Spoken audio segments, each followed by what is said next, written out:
see clearly now, the rain is gone. I can see all obstacles in my way. Gone up the dark clouds that had me blind.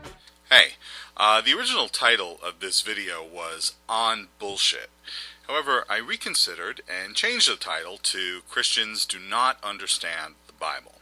I did this for a number of reasons. First, the revised title seemed to capture more than the original.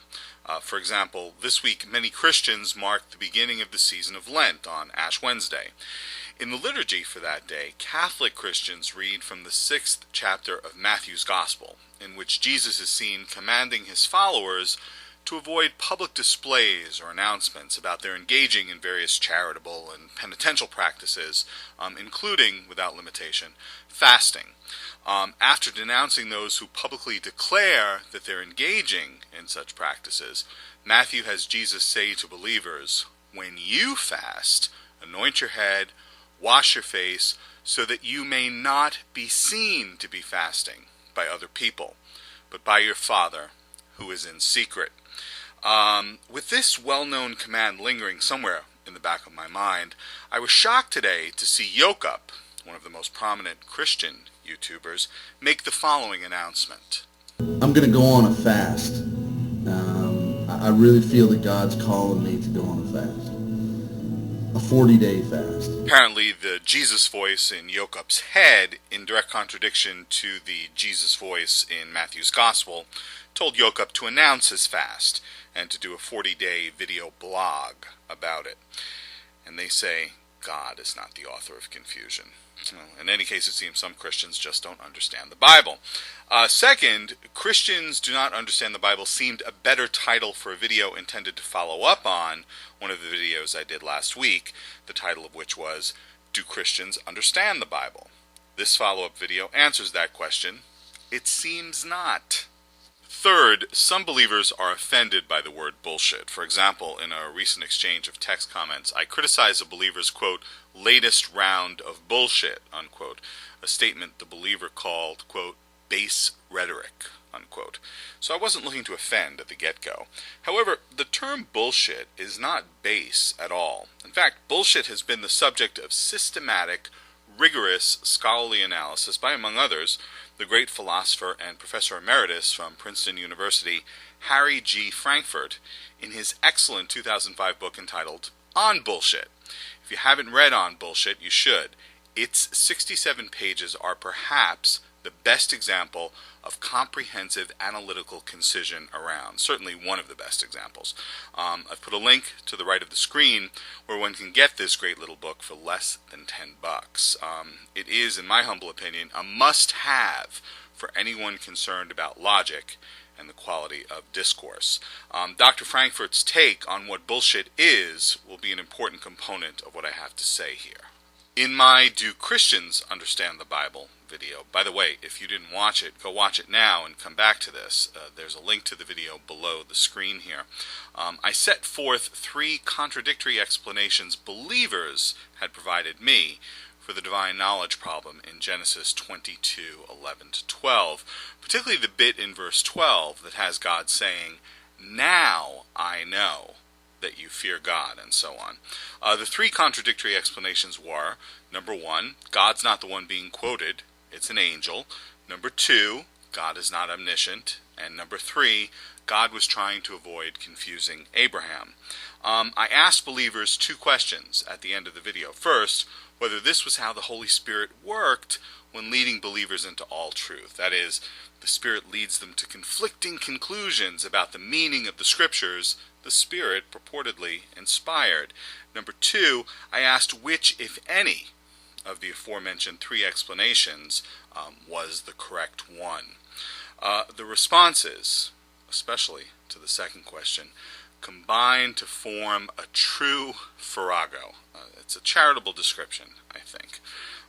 Only one believer answered both questions clearly and concisely, namely Halen, a frequent commentator on my videos. He was the original proponent of the God is not omniscient explanation, and he said that the Spirit does not lead true followers of Christ to different conclusions. He believes that most of those who call themselves Christians aren't true followers of Christ and therefore are deceived. While there are problems with Heylyn's answers and his God is not omniscient explanation, his answers were at least clear and consistent within the belief framework in which he operates.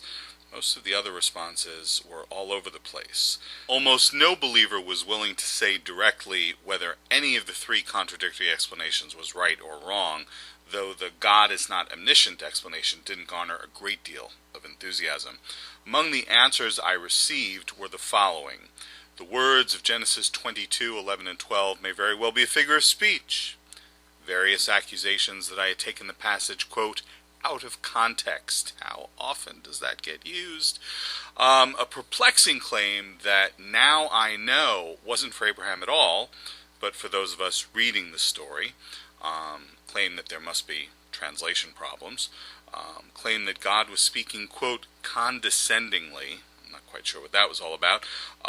Claim that the verse would be better understood as saying, now you have shown me your obedience, even though that's not what the verse says. Claim that God is omniscient, he knows all, but that doesn't mean he knows, quote, all details. Translation, all does not equal all. There were lots of others. I can't possibly cover them all. A number of believers wanted to qualify the statement attributed to Jesus in the Gospel of John about the Holy Spirit leading believers into all truth. This comment from JWAD 2100 captures it nicely. JWAD opines, when you talk about God's Spirit leading into all truth, it means all truth necessary for someone's salvation. Of course, John 16:13 doesn't say all truth necessary for one's salvation. No, it has Jesus saying that the Spirit will lead believers into all truth. Nevertheless, JWAD 2100 insists that his atextual qualification accurately conveys the meaning of the text, and that I, who sticks with the words that actually appear in the text, am, quote, misunderstanding. Funny how that works, isn't it? Paul's counsel to believers not to go beyond what is written gets chucked in a hot second when what is written does not comport with what a believer believes. More correctly, what a believer believes should be written.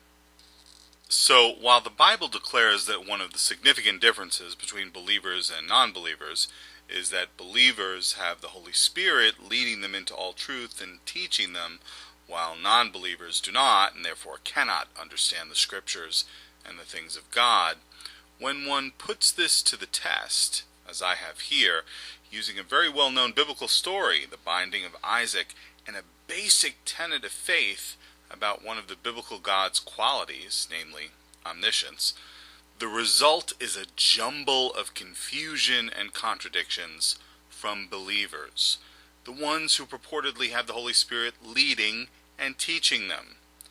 What does all of this tell us? One of the non-believers said it well in a text comment. Of course, the most reasonable answer is the one that most believers will reject immediately, that God, Allah, Buddha, and Krishna are all concepts of the human mind, and that their holy books are merely cobbled together tomes of assorted tales written by primitive men. Correct. This jumble of confusion and contradictions coming from believers isn't the product of divine leading and teaching.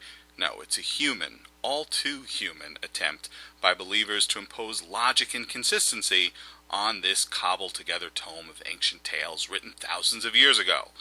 No God worth anyone's time would allow his devotees to wallow in such a muddle. The other thing all of this tells us is that believers have become purveyors of bullshit. And here's where Dr. Frankfurt's excellent book on bullshit becomes critically important. And go to part 2 to find out why. I can see clear.